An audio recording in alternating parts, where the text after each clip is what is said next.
থাকবেন, মা বাবা এখানে থাকলে ঘুরে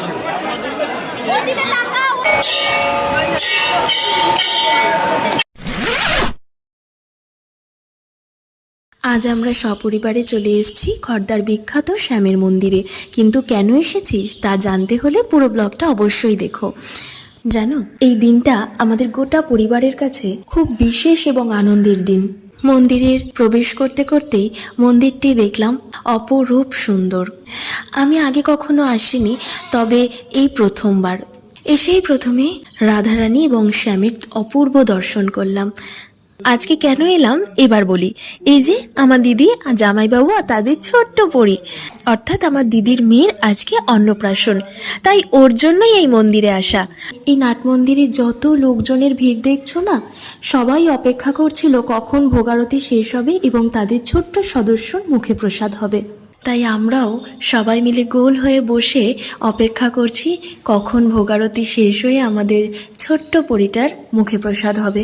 আর এদিকে থালা বাটি গ্লাস মন্দির কর্তৃপক্ষকে আমরা দিয়ে দিলাম যাতে তারা ভোগ প্রসাদ দিতে পারে। আর এখানে ভোগারতি হচ্ছে, আমরা সেটি দর্শন করলাম।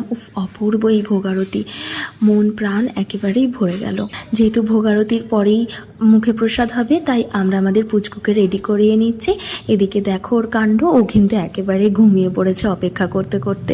আর ওই ঘুমের মধ্যেই ওকে আমরা জাগানোর চেষ্টা করছিলাম যাতে ও উঠে পড়তে পারে, কারণ ঘুমন্ত অবস্থায় তো কিছু খাওয়াতে নেই, ওই জন্য। তো দেখো এখানে আমরা সাজিয়ে গুছিয়ে নিলাম। এই যে আমার ভাই, ওকে যেহেতু মুখে প্রসাদ দেবে তাই ওর কোলে আমার দিদি দিয়ে দিল। এইবার দেখো এখানে কত সুন্দর সবাই রেডি হয়ে গেল মুখে প্রসাদ দিতে। যে মামা দাদু যে দেবে তারা পুচকুকে নিয়ে বসে পড়েছে।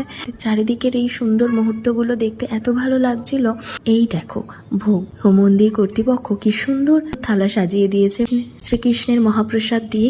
নীল পাঞ্জাবি পরা ও হলো আমাদের মামাতো ভাই, ওরই হাত দিয়ে আজকে আমাদের ছোট্ট সোনা অন্নপ্রসাদ গ্রহণ করবে।